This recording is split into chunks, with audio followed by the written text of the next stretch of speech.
Auzubillahiminash-shaytanir-rajim. Bismillahir-rahmanir-rahim. I'm Dr. Muhammad Hanif, and today we are going to start a chapter named as Motion and Force. Chapter 3 FSC Part 1. प्यारे बेटे, आज हम chapter start करने जा रहे हैं chapter 3, जिसका नाम है motion and force. 11th class या FSC Part 1 कहेंगे हम इसे. सो प्यारे बेटे, एक्चुअली इस चैप्टर में हम डिस्कस करेंगे मोशन इन वन डायमेंशन, कि भाई मोशन वन डायमेंशन पर कैसे होती है, इसको हम पूरे चैप्टर में डिस्कस करेंगे. एंड पे 2 डायमेंशन में भी मोशन को थोड़ा सा डिस्कस किया गया है, वो आगे देखेंगे हम. सो बेटे, सबसे पहले 1 डायमेंशन क्या होता है, 2 डायमेंशन क्या होता है, 3 डायमेंशन क्या होता है. बेटे, if I am moving on in one axis, अगर मैं एक एक्सिस पे मूव कर रहा हूँ, लेट्स सपोज एक्स एक्सिस पे ही मूव कर रहा हूँ, सो इसको कहेंगे मोशन अलोंग वन डायमेंशन या मोशन इन वन डायमेंशन. अगर motion along one axis is known as motion in one dimension या motion in 1D. If you want to take the example of 2D, you can take white board. तो this white board is an example of 2D. बेटे, ये x axis हो गया और ये Y axis हो गया. इसी तरह 3 डायमेंशन की कोई एग्जांपल देना चाहे तो हम कहते हैं corner of a room. Room का कोना होता है जो बेटे, वो 3 डायमेंशन की एक एग्जांपल है. कोने से गौर से देखें आप, इस साइड पर एक्स एक्सिस हो गई, इस साइड पर वाई एक्सिस हो गई, और ऊपर वाली साइड पे जी एक्सिस. इनकी पोजीशन चेंज हो सकती है. They are rectangular to each other, यानी means they are perpendicular to each other. So ये 3 एग्जांपल्स हो गए. तो हम along one axis motion discuss करेंगे इस चैप्टर में. तो पहली डेफिनेशन है बेटे इसकी मोशन, रेस्ट, और दूसरी है मोशन. अब डेली लाइफ में बेटे हम ऑब्जर्व करें तो हमें महसूस होता है कि अगर मैं I mean state of rest, अगर मैं साकिन खड़ा हूँ, रेस्ट, तो मैं कहता हूँ कि आई मीन रेस्ट.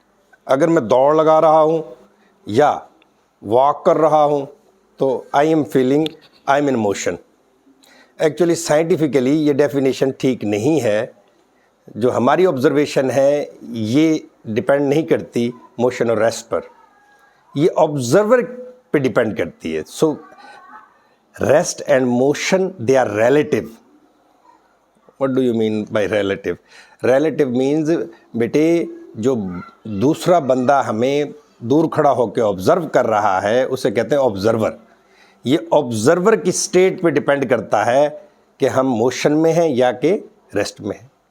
इसकी सिंपल से एग्जांपल ये है बेटे, लेट्स सपोज हवाई जहाज़ एरोप्लेन में बैठे 2 बंदे अपने आप को क्या फील करते हैं, they are in state of rest, and an observer standing on earth, एक ज़मीन पे खड़ा हुआ और ऑब्जर्वर जो है वो फील कर रहा है कि they are in motion. So 2 observers have different statements. इसी तरह गाड़ी में बैठे बंदे ये फील कर रहे होते हैं कि हम रेस्ट में हैं, लेकिन जब वो बाहर देखें तो गाड़ी मूव कर रही है, लेकिन वो गाड़ी के अंदर खुद साकिन फील कर रहे होते हैं. So rest and motion they are relative. I hope you understand. Relative means बेटे क्या, कि rest and motion they are relative, that because they depends upon the state of an observer. Observer will tell you either you are in motion or in rest. Observer बताता है कि हम rest में कि motion में. सो बेटे, rest की definition क्या होगी? A body is at rest.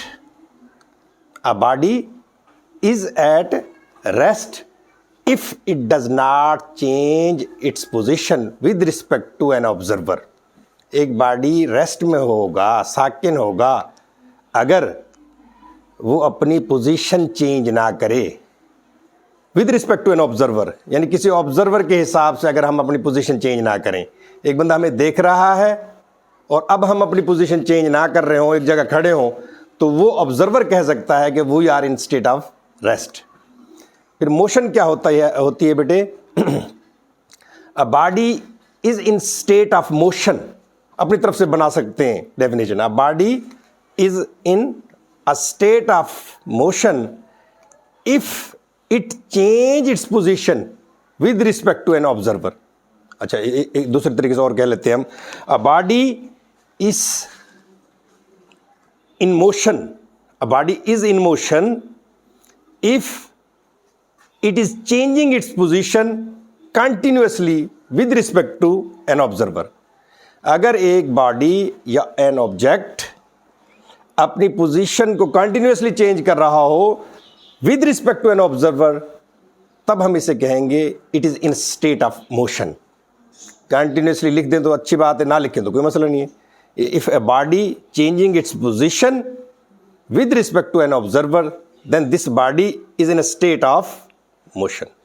I hope you understand, guys. Next topic, distance and displacement. What is the difference between distance and displacement?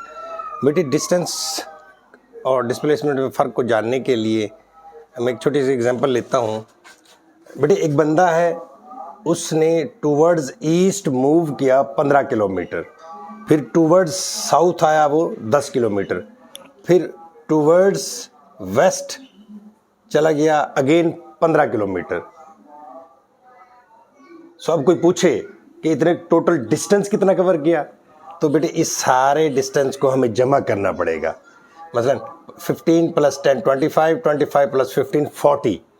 So distance, ये डिस्टेंस है बेटे. एक्चुअली वो यहाँ से ईस्ट की तरफ 15 किलोमीटर गया, फिर साउथ की तरफ 10 किलोमीटर आया, और फिर वेस्ट की जाने 15 किलोमीटर आया, तो टोटल उसने डिस्टेंस कवर किया 40 किलोमीटर. तो डिस्टेंस क्या होता है? Total path covered by a body, या हम कहेंगे total length of a path. Total length of a path is called distance. अब एक्चुअली हम देखें तो इस बंदे ने मोशन कितनी की है, कितना मूव किया है, कहाँ से कहाँ पहुँचा है ये. सो गौर से देखें, इसने अपनी पोजीशन यहाँ से यहाँ आ गया है ये. सो जस्ट इसने 10 किलोमीटर फासला तय किया है. इसने जस्ट डिस्टेंस, एक्चुअली तो अगर हम देखें तो पोजीशन इसने सिर्फ 10 किलोमीटर ही चेंज की पोजीशन अपनी. यहाँ से उस जानिब अपने साउथ की जानिब 10 किलोमीटर चला गया है ये. लेकिन और जब देखें तो टोटल इसने जो डिस्टेंस कवर किया है वो कितना है? 40 किलोमीटर. सो अगर मैं यहाँ से यहाँ तक आऊँ, डायरेक्ट आऊँ, तो बेटे 10 किलोमीटर मुझे डिस्टेंस कवर करना पड़ेगा, यानी अपनी लेंथ उसकी क्या होगी? 10 किलोमीटर.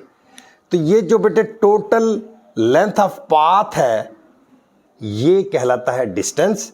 और ये शॉर्टेस्ट डिस्टेंस बिटवीन 2 पॉइंट्स, और ये जो सबसे क्लोज रास्ता होता है, उसे हम कहते हैं कि ये डिस्प्लेसमेंट है.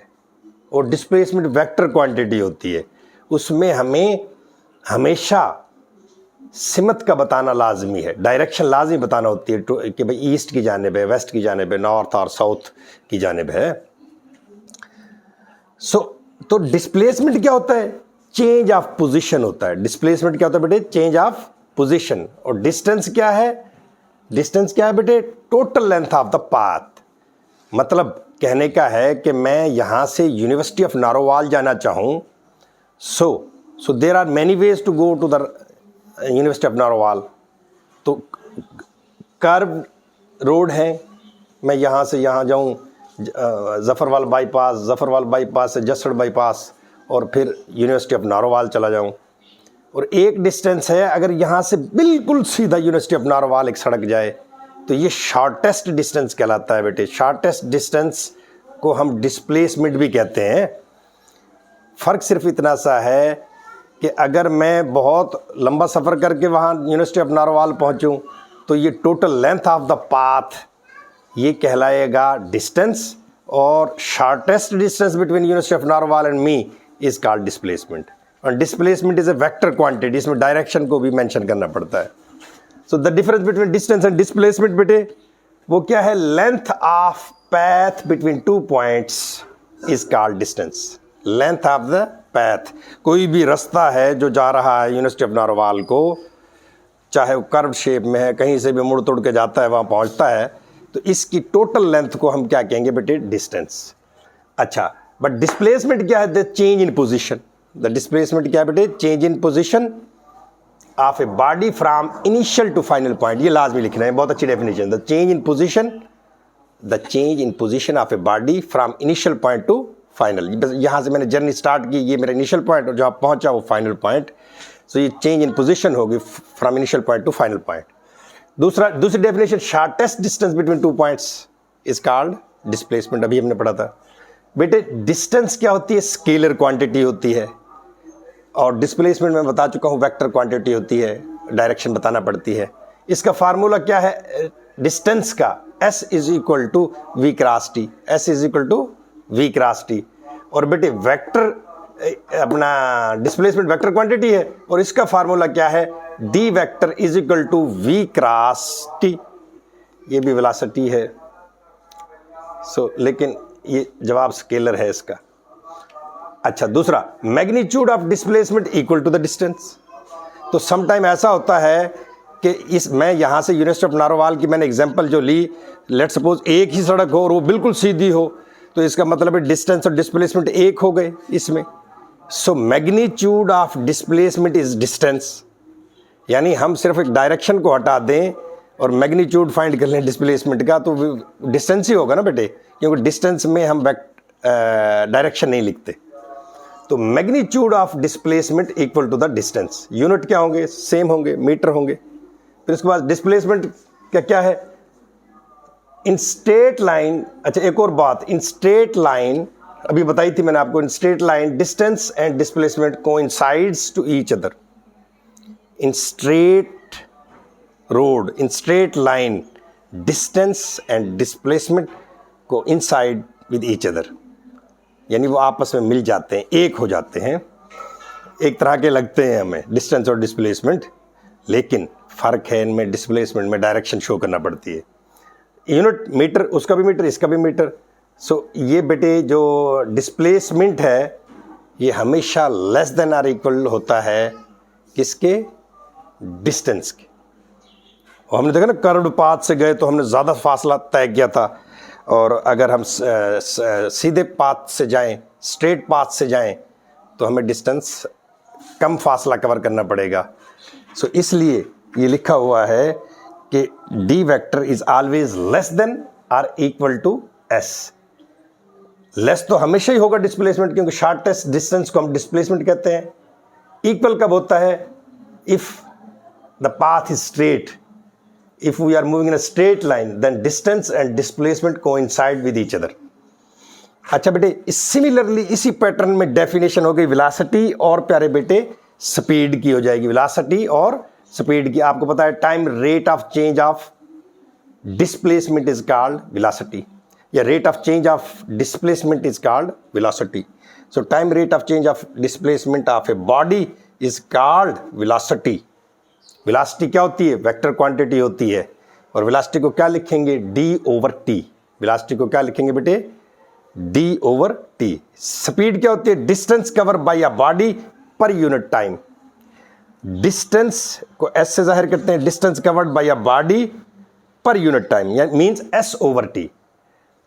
Total distance covered by a body divided by time, यानी per unit time is called speed. Speed को भी v से जाहिर करते हैं बेटे, और वेलोसिटी को भी v से जाहिर करते हैं। बस फ़र्क इतना सा है कि यहाँ डिस्प्लेसमेंट के लिए d इस्तेमाल किया, यहाँ डिस्टेंस के लिए s इस्तेमाल करते हैं, v over s t. v is equal to s over t. तो बेटे स्पीड क्या हो गया? v is equal to s over t. Magnitude of velocity is equal to the speed. Sometime नहीं, हमेशा मैग्नीट्यूड ऑफ वेलोसिटी किसके बराबर होगा? स्पीड के बराबर होगा। सिमिलरली उसी पैटर्न पे कि मैग्नीट्यूड ऑफ डिस्प्लेसमेंट हमेशा डिस्टेंस के बराबर होता है। बेटे वेलोसिटी हमेशा less than or equal to speed की होती है। Means velocity is always less than or equal to speed. बेटे जैसे डिस्प्लेसमेंट था हमारे पास, डिस्प्लेसमेंट ये always less than or equal to अपना डिस्टेंस। डिस्टेंस को हमने किससे जाहिर किया था? एस से, यानी ये वेक्टर क्वांटिटी है, ये हमेशा less than or equal to s होगी। ये वेलोसिटी, ये वेक्टर क्वांटिटी है, हमेशा less than or equal to speed होगी। लेस तो होगी ही वेलोसिटी, क्योंकि वेक्टर क्वांटिटी है। शॉर्टेस्ट डिस्टेंस, जैसे हमने शॉर्टेस्ट डिस्टेंस को हमने क्या कहा था, डिस्प्लेसमेंट, और rate of change of displacement is called velocity. So इसलिए ये भी लेस होगी। बराबर कब होती है स्पीड के, ये जब दोनों यानी मैग्नीट्यूड इनका आपस में इक्वल होता है। तो इसलिए जब वेलोसिटी का हम मैग्नीट्यूड लें तो उस स्पीड ही आएगा, उससे डिस्टेंस गायब हो जाएगी। मैग्नीट्यूड लेने से डिस्टेंस तो नहीं रह जाती ना। So these are some properties are some relations about velocity. So हमने 4 डेफिनेशंस पढ़ी। कौन सी बेटे? डिस्टेंस, डिस्प्लेसमेंट और वेलोसिटी और स्पीड। अब distance, again I am repeating, distance क्या होता है बेटे?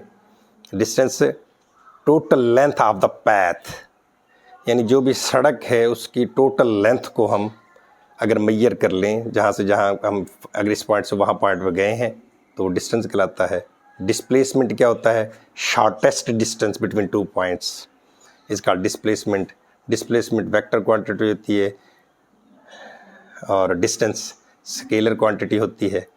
डिस्टेंस को एस से ज़ाहिर करते हैं और डिस्प्लेसमेंट को डी से ज़ाहिर करते हैं, और बाकी चीज़ें आपने आई होप कर लेंगे। फिर उसके बाद वेलोसिटी आ जाती है। वेलोसिटी क्या होती है?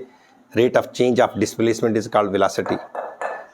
वेलोसिटी के अगेंस्ट स्पीड की जब हम डेफिनेशन करेंगे तो हम कहेंगे the total distance covered by a body per unit time is called what? Speed. Velocity के अगेंस्ट स्पीड की बात करें ना, the total distance covered by a body per unit time means v is equal to s over t. It is the equation of speed. The speed बेटे क्या है? Scalar quantity है, लेकिन वेलोसिटी वेक्टर क्वांटिटी है।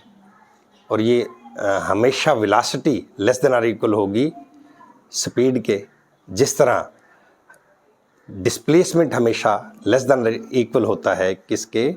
Distance के। I hope you understand guys. जी प्यारे बेटे, अभी हमने पढ़ा डिस्टेंस और डिस्प्लेसमेंट में फ़र्क और वेलोसिटी एंड स्पीड में डिफरेंस।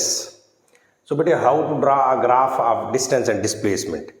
बेटे, if we have two position, if we have 2 points, if a person is moving from point P and from point P to point Q, अगर कोई बंदा मूव करे पॉइंट पी से point Q पे, तो हम ये डिस्टेंस किस तरह फाइंड करते हैं या डिस्प्लेसमेंट कैसे फाइंड करते हैं? एक्चुअली हम बताना चाह रहे हैं difference between distance and displacement. तो यहाँ इस ग्राफ से फिर हमारे पास डिस्प्लेसमेंट का एक फार्मूला आ जाएगा, ठीक है? How to find the displacement between 2 points. So बेटे, ये पॉइंट P है, ये पॉइंट Q है। पोजीशन वेक्टर हमने पढ़ा हुआ है, किसी भी पॉइंट का हम पोजीशन वेक्टर फाइंड कर सकते हैं। सो ये R1 बेटे ओरिजिन से पॉइंट P तक ये जो वेक्टर बना है, ये पोजीशन वेक्टर R1 से जाहिर कर दिया मैंने। इसी तरह पॉइंट Q का एक पोजीशन वेक्टर ड्रा कर लिया O से Q, ये पोजीशन वेक्टर R2 से मैंने इसको जाहिर कर दिया यहाँ। तो by head to tail rule, अगर मैं इस अब इस पॉइंट P और Q के दरमियान जो डिस्टेंस है वो कब डिस्टेंस होगा, कब डिस्प्लेसमेंट होगा, ये हमने बहुत अच्छे तरीके से पढ़ा है। ये देखिए, अगर इस पॉइंट P से मैं यहाँ से घूमता फिरता और यहाँ पॉइंट Q पर पहुँच जाऊँ, यहाँ से यहाँ मूव हुआ, यहाँ गया और फिर पॉइंट Q पर पहुँच गया। So this is total length of the path. So ये बेटे S हो गया अपना, यानी डिस्टेंस हो गया। लेकिन डिस्प्लेसमेंट में हमने पढ़ा था शॉर्टेस्ट डिस्टेंस बिटवीन 2 पॉइंट्स। तो शॉर्टेस्ट डिस्टेंस कौन सा होगा बेटे? ये होगा P से Q स्ट्रेट लाइन। तो इसको मैंने D से जाहिर कर दिया। अब by head to tail rule, इस वेक्टर R1 को वेक्टर D में अगर मैं प्लस करूं, यानी इसके हेड को D की टेल से मिला दिया, तो हमें रिजल्टेंट वेक्टर हासिल होगा R2। By head to tail rule आपने बहुत अच्छे तरीके से पढ़ा हुआ है। सो यहाँ से क्या हो गया? R1 plus D is equal to R2। ये सारे वेक्टर्स की फॉर्म में आ गए। अब हमने डिस्टेंस को छोड़ दिया, हम सिर्फ डिस्प्लेसमेंट का जिक्र कर रहे हैं। So we will get the formula of displacement, how to find the displacement between 2 points. So बेटे यहाँ से r1 plus D is equal to r2 vector. सो ये डिस्प्लेसमेंट का हमारे पास फाइनल फार्मूला आ गया। डी मैंने यहाँ रहने दिया, r1 को पहले तरफ ले जाएंगे, r2 minus r1 is equal to displacement. यानी अब आपने कभी भी डिस्प्लेसमेंट फाइंड करना हो तो हम फाइनल पॉइंट में से इनिशियल पॉइंट को माइनस कर देंगे। यही फिलॉसफी है किसी भी 2 पॉइंट्स में डिस्टेंस मालूम करने की। तो सेम डिस्प्लेसमेंट में भी ऐसे ही करते हैं। सो एक और एक पॉइंट है बेटे, an object may cover distance without displacement. अजीब सी बात है लेकिन सही बात है। कोई भी ऑब्जेक्ट डिस्टेंस कवर करता है लेकिन डिस्प्लेसमेंट 0 भी हो सकता है। वो कैसे हो सकता है? सर्कुलर पाथ में अगर एक बंदा इस पॉइंट से डिस्टेंस स्टार्ट करे और वापस उसी पॉइंट पर आ जाए तो डिस्प्लेसमेंट तो 0 हुआ, क्योंकि इनिशियल पॉइंट और फाइनल पॉइंट सेम हो गए। तो डिस्प्लेसमेंट 0 है लेकिन उसने डिस्टेंस कवर किया है बेटे। लेट्स सपोज यहाँ इस सर्कल में अगर एक बंदा मूव करना स्टार्ट करे और वापस इसी पॉइंट पर आ जाए, मीन्स इसका इनिशियल और फाइनल पॉइंट सेम हो गए। सो इसका बेटे डिस्प्लेसमेंट वो तो हो गया 0, लेकिन इसका डिस्टेंस है जो बेटे वो होगा सरकमफेरेंस के बराबर होगा, 2 पाई r के बराबर होगा। Circumference of a circle is 2 pi r, ये एरिया होता है। सो उसने डिस्टेंस तो कवर किया मगर डिस्प्लेसमेंट उसका क्या है बेटे? 0 है। आई hope you got my point. So S and D can be equal, और समटाइम S और D इक्वल भी हो सकते हैं। वो कैसे हो सकता है? जब कोई भी ऑब्जेक्ट स्ट्रेट लाइन में मूव करे, यानी शॉर्टेस्ट डिस्टेंस पर डिस्टेंस अगर 2 पॉइंट्स में सीधी सड़क हो तो यहाँ डिस्टेंस और डिस्प्लेसमेंट आपस में इक्वल हो जाते हैं। ये बात भी ठीक है। फिर उसके क्या डिस्टेंस लेस होता है डिस्प्लेसमेंट से? ये कभी नहीं होगा। So it is wrong statement. उसके बाद क्या डिस्टेंस बड़ा होता है डिस्प्लेसमेंट से? इट इज श्योर, 110% श्योर, ये बिल्कुल बड़ा होता है। इक्वल भी हो सकता है और बड़ा भी हो सकता है। सो यही बात 2 तरीकों से लिख सकते हैं हम कि displacement is always less then और इक्वल टू डिस्टेंस। या इसी बात को अगर मैं S को पहले लिख दूं और D को बाद में लिख दूं तो इसका मतलब ये क्या होगा कि डिस्टेंस इज ग्रेटर देन और इक्वल टू D। ये बड़े ध्यान से आपने बात सुननी है कि इसी इक्वेशन को, इन इक्वेलिटी को मैं 2 तरीके से लिख सकता हूं। डिस्प्लेसमेंट हमेशा लेस देन और इक्वल टू होगा S के, डिस्टेंस के, या डिस्टेंस हमेशा ग्रेटर देन इक्वल होता है बेटे डिस्प्लेसमेंट के। अच्छा, दो छोटी सी बातें और रह गई थी। ये देखो वेलोसिटी है अपने पास। वेलोसिटी क्या होती है? डिस्प्लेसमेंट ओवर टाइम, यानी rate of change of displacement with respect to time is called velocity. So ये डिस्प्लेसमेंट मीटर से हम आइडेंटिफाई शो करते हैं, और टाइम का यूनिट क्या है? सेकेंड। डिस्प्लेसमेंट का यूनिट क्या है बेटे? मीटर, और टाइम का क्या है? सेकेंड। सो क्या हो गया इसका यूनिट? मीटर पर सेकेंड, यानी मीटर ओवर S, मीटर पर सेकेंड, या मीटर सेकेंड इनवर्स ऊपर की तरफ ले जाए हम इसे। अब बेटे हमें पता है कि मीटर लेंथ का यूनिट है, यानी हमेशा लेंथ है ना जो उसको मीटर से जाहिर करते हैं। सो इस M को हम लिख देंगे, L से रिप्लेस कर देंगे, और S इनवर्स, सेकेंड इनवर्स, ये टाइम का यूनिट हो गया। सो T inverse. So LT inverse is a dimension of velocity. अच्छा, सिमिलर डायमेंशन ऑफ स्पीड होगी, जाहिर है। स्पीड में हम S ओवर T लिखते हैं। S ओवर T मतलब क्या? डिस्टेंस ओवर टाइम, मीटर पर सेकेंड, मीटर सेकेंड इनवर्स। सो LT इनवर्स। तो यहाँ से एक और बात हमें पता लगी, MCQs में आ सकती है, dimensions of speed and velocities are equal. Dimension तो एक ही होगी ना, LT इनवर्स, LT इनवर्स। अच्छा, इसी तरह अगर हम CGS सिस्टम में या FPS सिस्टम में देखें यूनिट को, तो क्या होगा, सीजीएस सिस्टम में बेटे मीटर की जगह सेंटीमीटर पर सेकंड हो जाएगा।